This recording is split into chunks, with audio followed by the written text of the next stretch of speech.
ನಮ್ಮ ಚಿಂತಾಮಣಿ ನ್ಯೂಸ್ ಕನ್ನಡಕ್ಕೆ ಸ್ವಾಗತ. ಚಿಂತಾಮಣಿ ತಾಲೂಕಿನ ಅಂಬಾರಿದುರ್ಗ ಹೋಬಳಿ ಶೆಟ್ಟಳ್ಳಿ ಗ್ರಾಮದಲ್ಲಿ ಎನ್ಡಿಎ ಮುಖಂಡರಿಗೆ ಅದ್ಧೂರಿ ಸ್ವಾಗತ ಕೋರಿದರು. ಕೋಲಾರ ಲೋಕಸಭಾ ಮೀಸಲು ಕ್ಷೇತ್ರದ ಅಭ್ಯರ್ಥಿ ಎಂ ಮಲ್ಲೇಶ್ ಬಾಬು ಪರ ಚುನಾವಣಾ ಪ್ರಚಾರ ಕಾರ್ಯಕ್ರಮಕ್ಕೆ ಚಿಂತಾಮಣಿಯ ಮಾಜಿ ಶಾಸಕ ಹಾಗೂ ವಿಧಾನಸಭೆಯ ಮಾಜಿ ಉಪಸಭಾಧ್ಯಕ್ಷರಾದ ಜೆ.ಕೆ. ಕೃಷ್ಣಾರೆಡ್ಡಿ, ಬಿಜೆಪಿ ಮುಖಂಡರಾದ ಜಿ.ಎನ್. ವೇಣುಗೋಪಾಲ್ರವರಿಗೆ ಶೆಟ್ಟಳ್ಳಿ ಗ್ರಾಮದಲ್ಲಿ ಅದ್ಧೂರಿಯಾಗಿ ಸ್ವಾಗತ ಕೋರಿದರು. ಕಾರ್ಯಕ್ರಮದಲ್ಲಿ ಎರಡೂ ಪಕ್ಷದ ಮುಖಂಡರು ಹಾಜರಿದ್ದು, ಮುಖಂಡರಾದ ಪಾಲೇಪಲ್ಲಿ ಶಿವಾರೆಡ್ಡಿ ಮತ್ತು ಬಿಜೆಪಿ ಮಂಡಲ ಅಧ್ಯಕ್ಷರಾದ ಟಿ.ಪಿ.ಎಸ್. ರಾಜಣ್ಣರವರು ಮತದಾರರನ್ನು ಉದ್ದೇಶಿಸಿ ಮಾತನಾಡಿದರು. ಚುನಾವಣೆಯಲ್ಲಿ ನಾವು ಯಾರಿಗಾಗಿ ವೋಟ್ ಮಾಡಬೇಕು, ಯಾಕೆ ವೋಟ್ ಮಾಡಬೇಕು ಅನ್ನೋದನ್ನ ಯೋಚನೆ ಮಾಡುವಂತಹ ಸಂದರ್ಭದಲ್ಲಿ ನಮಗೆ ಒಳ್ಳೆಯುತ್ತೆ. ನಾವು ಈ ದೇಶದ ಭದ್ರತೆಗಾಗಿ, ಈ ದೇಶದ ಸುರಕ್ಷತೆಗಾಗಿ ನಮ್ಮ ಅಮೂಲ್ಯವಾದ ಮತವನ್ನು ನೀಡಬೇಕು. ಅದನ್ನ ಯಾರು ನೀಡಬೇಕು ಅಂತ ಯೋಚನೆ ಮಾಡಿದಾಗ ಭದ್ರ ಬುನಾದಿ ಮತ್ತೆ ದೇಶದ ಹಿತರಕ್ಷಣೆಯ ದೃಷ್ಟಿಯಿಂದ ಸಾಮಾಜಿಕ ಆರ್ಥಿಕ ರಕ್ಷಣಾ ವ್ಯವಸ್ಥೆಯಲ್ಲಿ ಮೋದಿಯವರು ಕೈಗೊಂಡ ದಿಟ್ಟ ನಿರ್ಧಾರಗಳಿಂದ ಇವತ್ತು ಭಾರತ ದೇಶ ವಿಶ್ವದಲ್ಲಿಯೇ 3ನೇ ಸ್ಥಾನದಲ್ಲಿದೆ. ಅದಕ್ಕೆ ಕಾರಣ ನರೇಂದ್ರ ಮೋದಿ. ಈ ನರೇಂದ್ರ ಮೋದಿ ಅವರ ಕಾರ್ಯಕ್ರಮದಲ್ಲಿ ಮಾನ್ಯ ನಿನ್ನೆ ನಡೆದಂತಹ ಒಂದು ಸಭೆಯಲ್ಲಿ ನಮ್ಮ ಕರ್ನಾಟಕದ ಹಿರಿಯ ರಾಜಕೀಯ ಮುತ್ಸದ್ದಿ ಹಾಗೂ ಮಾಜಿ ಪ್ರಧಾನಿಗಳಂತ ದೇವೇಗೌಡರು ಒಂದು ಮಾತನ್ನು ಹೇಳ್ತಾರೆ. ಈ ಭಾಗದಲ್ಲಿ ಕೋಲಾರ, ಚಿಕ್ಕಬಳ್ಳಾಪುರ ಸೇರಿದಂತೆ ಹಳೆ ಮೈಸೂರು ಪ್ರಾಂತ್ಯದ 13 ಜಿಲ್ಲೆಗಳಲ್ಲಿ ನೀರಿನ ಬವಣೆ ಜಾಸ್ತಿ ಇದೆ.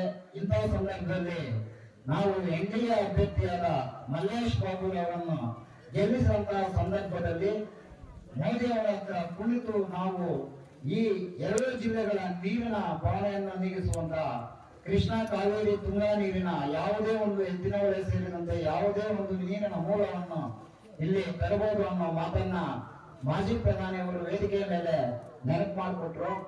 ಅದೇ ಮಾತಿನ ಮುಂದುವರೆದ ಭಾಗವಾಗಿ ಮೋದಿ ಅವರು ಮಾತಾಡಿದಾಗ ಅದೇ ವಿಚಾರವನ್ನು ಪ್ರಸ್ತಾಪ ಮಾಡಿರ್ತಾರೆ.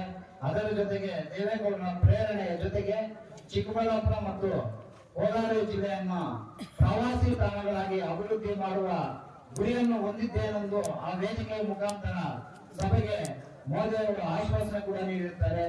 ಆ ದೃಷ್ಟಿಯಿಂದ ನಾವು ಜೆಡಿಎಸ್ ಮತ್ತು ಬಿಜೆಪಿ ಬೆಂಬಲಿತ ಅಭ್ಯರ್ಥಿಯಾಗಿ ಕೋಲಾರ ಲೋಕಸಭಾ ಕ್ಷೇತ್ರದಿಂದ ಸ್ಪರ್ಧಿಸಿರುವ ಮಲ್ಲೇಶ್ ಬಾಬು ಅವರನ್ನು ನಾವು ನಮ್ಮ ಪಂಚಾಯಿತಿ ವ್ಯಾಪ್ತಿಯಲ್ಲಿ ಅತಿ ಹೆಚ್ಚಿನ ಮತಗಳನ್ನು ನೀಡಿ ಎರಡೂ ಪಕ್ಷದ ಮುಖಂಡರು, ಕಾರ್ಯಕರ್ತರು ಒಮ್ಮನಸ್ಸಿನಿಂದ ಕೆಲಸ ಮಾಡಿ ಅಭ್ಯರ್ಥಿಯನ್ನ ಗೆಲ್ಲಿಸಿಕೊಂಡು ಬರಬೇಕು ಅಂತ ಹೇಳಿ ತಮ್ಮನ್ನು ಮನವಿ ಮಾಡ್ತಾ ಎನ್ಡಿಎ ಅಭ್ಯರ್ಥಿ ಮಲ್ಲೇಶ್ ಬಾಬು ನಿಲ್ಲಿಸಿದ್ದೀವಿ.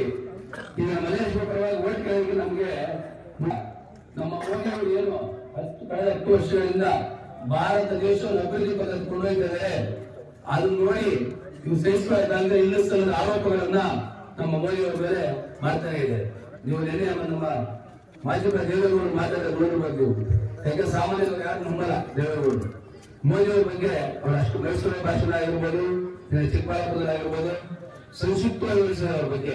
ಅದ್ರ ಬಗ್ಗೆ ಮಾತಾಡೋದಕ್ಕೆ ಹೋಗಿಲ್ಲ.